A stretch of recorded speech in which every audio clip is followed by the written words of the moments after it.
Coming up on this edition of Out of the Blue, from Middle Tennessee State University, we welcome the Southeastern Young Adult Book Festival, better known as SIA, one of our most popular annual events on campus.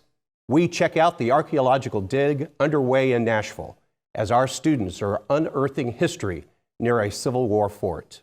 And we're gearing up for Nashville Fashion Week, another of our great partnerships that provide our fashion merchandising students with ready-to-work experience. I'm Andrew Oppmann, and this is Out of the Blue.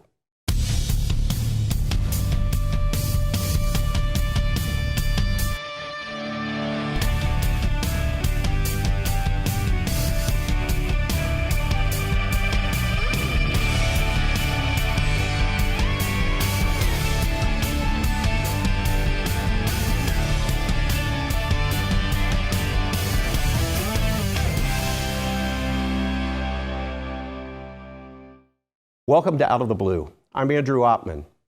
MTSU once again is looking forward to the Southeastern Young Adult Book Festival, better known as SIA. It is one of the most popular annual events on our campus. SIA comes back to campus March 12th through the 14th. It's its 5th year here at MTSU, and again, it will focus on connecting young people with real authors, building excitement around literacy.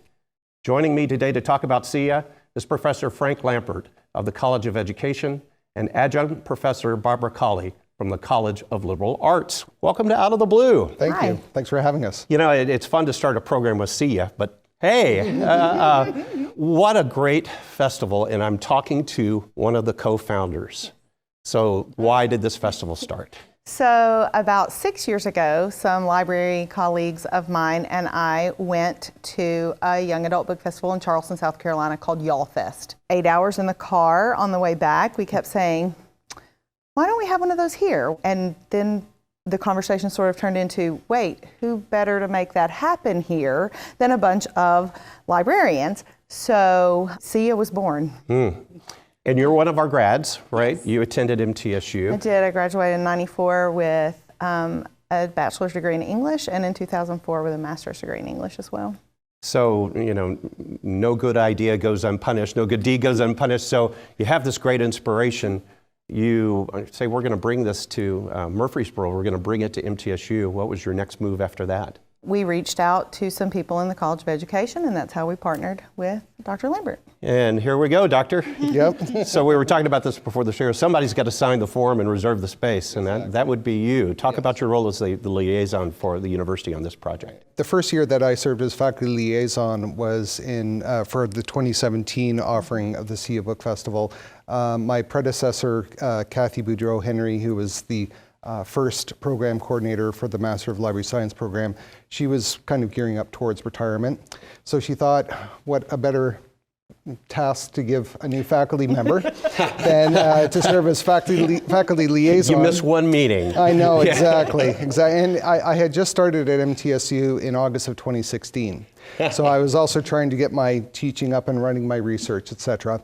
But then she presented me with this, I was volunteered for this task, but it's one that I've really enjoyed tremendously. I think it really reinforces a lot of what we do in the College of Education in all sorts of different departments. It's just a natural partnership, really, to be honest. Well, describe the scene for me. I've been to it. It's so much fun. And so we're talking about 3 days. There's 2 days, and then there's sort of a big open day. So let's talk about the 2 days first. What happens during those? We have student groups from all over the state and outside the state who bring students in field trip style. And we have 47 authors this year. We'll have them in panels, and we'll group them by middle and high school.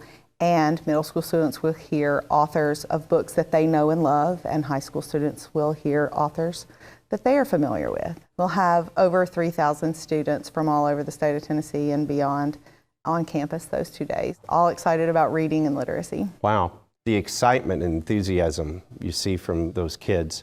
I mean, Frank, that's got to be one of the passions when the College of Education looks at that and sees that engagement in a child about reading, about books and connecting with authors. That's the big reason why, right? Absolutely. I mean, especially since kids these days are so focused on their digital devices, as are adults, to be honest with you. It is nice to kind of be able to bring kids back to things that I enjoyed as a child, which was opening up a book and just reading it just for pure pleasure, not because I had to for a school assignment or anything like that. Again, it's a perfect partnership between the College of Education and SIA, and it's also great for the university. It's a great way to put our best foot forward because these are, that's 3,000 potential new students that MTSU could perhaps be accommodating, hopefully in the near future. Absolutely. That's why we're so excited about this. So those are the 2 first days, and then there's a third day. Right. So let's talk about that day. Saturday, March 14th is the Community Day, and we start out that morning with free writing workshops. People who are interested only have to sign up online at the SIA Book Fest website. So that starts the first part of the morning, and then we have 4 different sessions at 10, 11, 12, and 1 o'clock, and people can come and hear authors. And if anybody is familiar with something like Comic-Con, this is very similar in the structure. It's just that this is around books, young adult books. And the children can also get their books signed, can't they? Yes. Autographed by their Yes. favorite authors? Yes. So they typically, authors are set up in the bookstore, and students, children, whomever line up, and they can get their books autographed while their authors are here as well. So you mentioned we've got some pretty prominent authors that are on the circuit these days.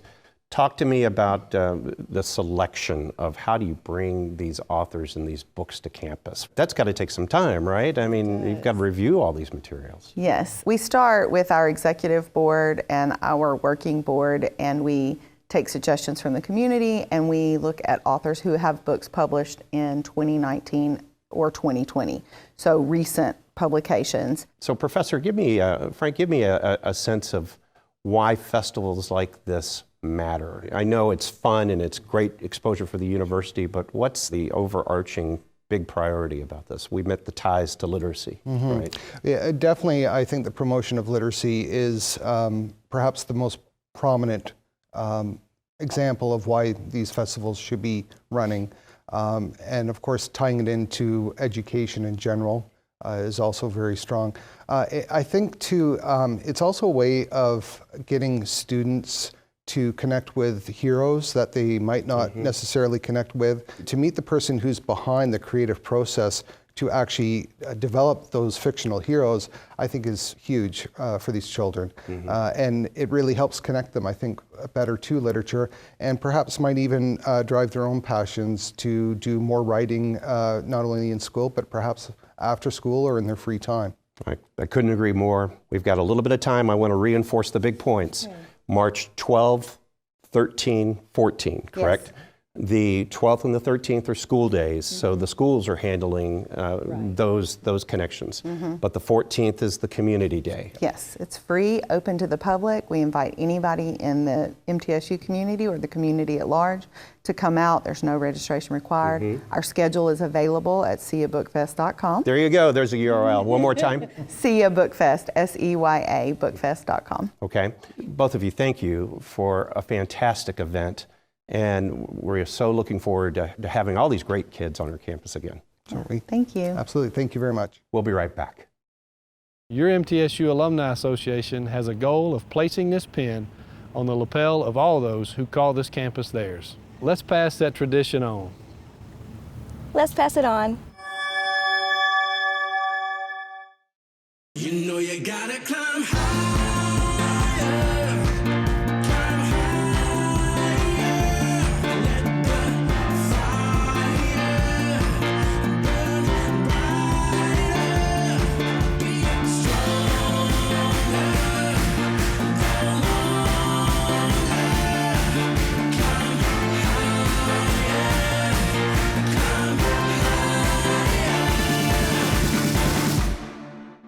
I am True Blue. As a member of this diverse community, I am a valuable contributor to its progress and success. I am engaged in the life of this community. I am a recipient and a giver. I'm a listener and a speaker. I am honest in word and deed. I am committed to reason, not violence. I am a learner. Now and forever. I am a Blue Raider. I am a Blue Raider. I'm a Blue Raider. True Blue.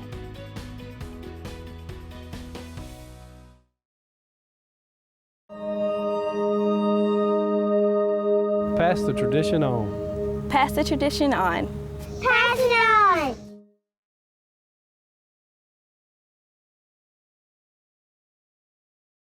Do you want the advantages of a major university with the Ivy League experience of an honors college? What you're looking for is right in front of you. Middle Tennessee State University's beautiful campus is home to over 140 majors taught in state-of-the-art facilities. Our undergraduates get hands-on experience, working alongside a highly respected and caring faculty. Take a closer look. Become True Blue. You know you gotta climb higher, climb higher, let the fire burn brighter, be stronger,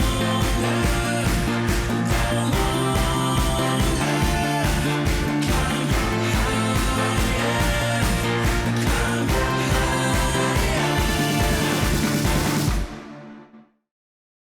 Welcome back to Out of the Blue. I'm Andrew Oppman. MTSU students are literally unearthing an important chapter in Nashville history and American history. Professor Andrew Wyatt of our Department of Sociology and Anthropology is leading a student team that's conducting a dig at Fort Negley Park, which became the site of one of the first post-Civil War Black neighborhoods in Nashville. Now, what's as stunning as the history itself is the fact that many of the professor's students aren't majors or minors in the discipline, and they've had no previous experience on these kind of digs. The professor is here to talk to us about this great student opportunity. Welcome to Out of the Blue. Thank you. I love this story because I love when we can say that MTSU students get right in the middle of learning and they learn by doing. Talk to me about not only what they're unearthing, but the folks that are helping them do this, which I understand are students who are mentoring students. Yeah, well, the story is this is for a class, an archaeology class. It's an introduction to archaeology class. We always do a project that involves some kind of archaeological excavation or some kind of archaeological work, and we've done different projects in the past. Right when I was looking for something else to do, I talked to Zeta Law, who's in geosciences, and she mentioned this area around Fort Negley that was formerly a neighborhood, an African-American neighborhood, that she had said, oh, I've been wanting to work there for a long time because she's involved with Fort Negley. And I said, well, this would be perfect. Yeah. So describe for me, if I've never been to one of these, tell me where they are and what they're doing. What does it look like? It's on Fort Negley, which is, it's a fort on top of a hill. So the neighborhood is on the north side of the hill. And at this point, there's really nothing that is visible on the surface other than some foundations which you can kind of see. Each group of students, either 2 or 3 or sometimes 4, they make a 50 by 50 centimeter square. Then they dig in 10 centimeter levels. So they dig 10 centimeters, stop, count the artifacts, catalog, and they describe the soil. They do all the stuff that we do in an archaeological excavation. And then they start the second level, okay, another 10 centimeters. Okay. So that's what it looks like. And we have them, scattered in different parts of the site, depending upon what we can see on the surface or areas that look like there might be something interesting there. Walk our viewers through the historic nature of the site. You've mentioned the fort, you've mentioned the neighborhood. Tie the narrative together for them. Fort Negley is it's a Civil War era fort built on what was St. Cloud Hill. So Tennessee was a Confederate state, but Nashville was occupied by the Union. This is a Union-built fort right here. It's actually the largest inland fort from the Civil War era. In order to construct this fort, what they used was African-American labor. And these were individuals who had been enslaved from around the area. And since Nashville was now Union, they came to Nashville to escape slavery. Of course, what ended up happening is they were conscripted into labor. They constructed these camps on the side of the hill. They called them contraband camps. After the Civil War ended, this camp became a permanent neighborhood. People stayed there, and then they built houses. This area right here on the sides of St. Cloud Hill, on the sides of Fort Negley, this was sort of the beginning of what is the Edge Hill neighborhood, which is a historic African-American neighborhood in Nashville. So over all of this time, there really hadn't been a concerted archaeological dig focusing just on that neighborhood. No. Wow. I mean, what a great opportunity. It is. It's phenomenal. And part of it is because there is some, what we would call, African-American archaeology, but usually it is focused on the era of slavery. But there is essentially no work that's been done in African-American communities or neighborhoods or sites post-emancipation, during the Jim Crow era, and certainly not in the civil rights era as well. Part of it may be because it's just maybe a little bit too recent for some people. It also might not be as exciting, but I can only guess. But the simple fact is that essentially no archaeology is working in this period of time. Give me a sense of what would be a great day? What are the things that you look for that go, man, this happened, this was great? When people hear archaeology, think archaeology, they have this sort of sense of like, ooh, we go and find cool stuff, right? Like Indiana Jones finds that, gold statue. And sometimes you do find really cool things, but really in archaeology, it's not individual things that tell us what's going on. It's an accumulation of evidence that we, all kind of put together. And very often we don't know what we have found until much later. So, I mean, just, real quick, we excavate, we take all the artifacts, we take them back to the lab over in Weiser Patton, and we clean them, and they sort them, metal, glass, bottles, ceramics, etc. Then from that, we can start seeing what patterns are there. Is there something interesting that stands out? And so in terms of, is there a great day or a great week? Yeah, usually the weather is what says that. And of course we have had some times when we dug something and there was just nothing there, and that's no fun. Right. However, even that tells us something, which is okay, there was nothing there, which is information. Right, yeah. So you've got a lot of students who take this class that may not be studying archaeology as a minor, or maybe pursuing another major outside of your department. But they take this course and they go like, wow, this is what I want to do. Do you have folks that kind of discover this is their passion? Oh, I mean, we do. Every semester I get students who say, this is phenomenal. I think we've gotten some people to shift over at least to get an archaeology minor. And I think we might have even gotten a few people to change their major to anthropology. That's nice. That's nice. Yeah, and I think part of it is it's a historic site, right? And so it means something. People can relate to it. I mean, this is an important part of the history of Nashville, which is where at least the students are from this particular area. So it really means something to them, and they really relate to it, and it kind of gets them very excited. So yeah, we have had students who have wanted to kind of shift their focus. Well, Andrew, this is great work, and it's always wonderful to hear stories about how we're engaging students and making them see things they would have never seen before. Appreciate you coming on the show and talking about it. All right, thank you. And we'll be right back. Your MTSU Alumni Association has a goal of placing this pin on the lapel of all those who call this campus theirs. Let's pass that tradition on. Let's pass it on. You know you gotta climb higher, climb higher, let the fire burn brighter, be stronger, go longer, climb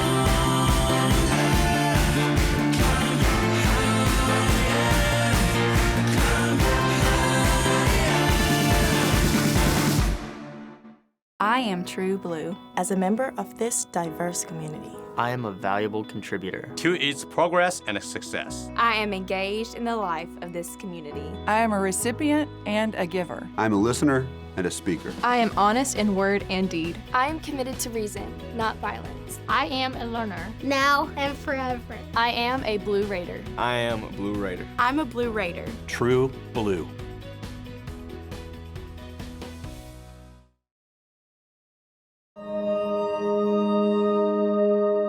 pass the tradition on. Pass the tradition on.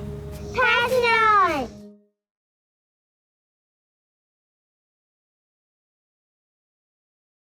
Do you want the advantages of a major university with the Ivy League experience of an honors college?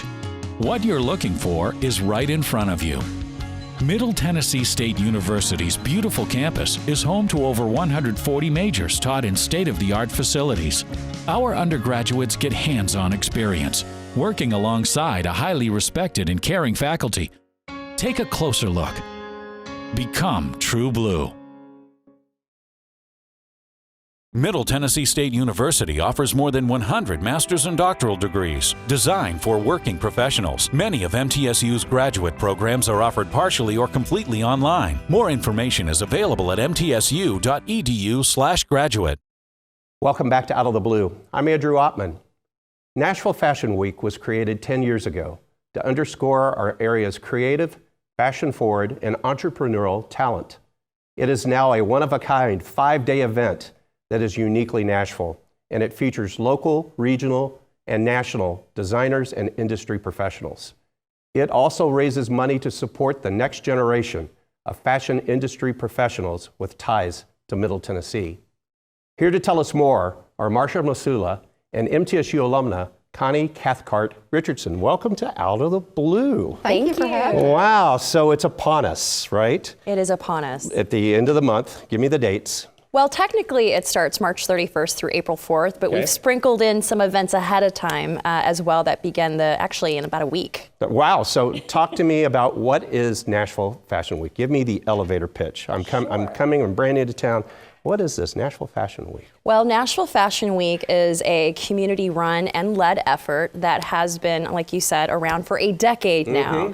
And in addition to the runway shows, it really is a push to support the fashion industry. And what we mean by that is usually around 75 plus events that are engaging and interactive that include anything for a call to commerce with Shop Nashville to support our retail industry, which we know is a big deal. It also includes learning labs, parties, fashion shows, and so many just other opportunities to celebrate, a creative industry in Nashville that was really not recognized until about 10 years ago.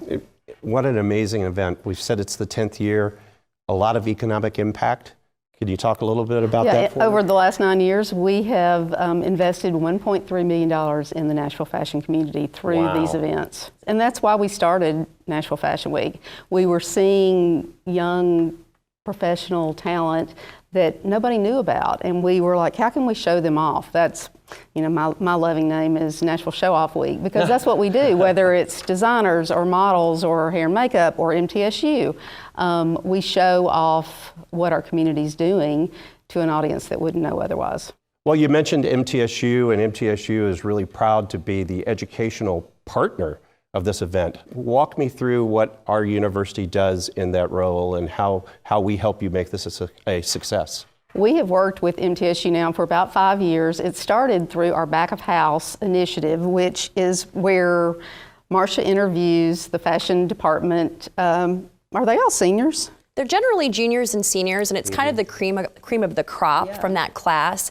And what back of house is a very coveted position to work behind the scenes for the runway shows. And so students get to dress, interact with designers, work with the models, and it is a full-time job. While it's coveted, it's work. It's basically squeezing in, I would say, from my experience, about a six-month internship in a week. into about 7 to 10 days of prep work and working very long hours. And it's been truly a remarkable experience with the students. But I would also say, in addition to the back of house and the fashion program, our relationship with MTSU has grown dramatically. We work exclusively with you as far as our Fashion Talks event, where you actually have your crew to live stream this, very important topic, which is diversity and inclusion this year, to the world and create beautiful content as well. And so we even found another way this year through a partnership with the Tennessee State Museum, where 5 MTSU students are going to be working with us and the soon-to-be released suffrage exhibit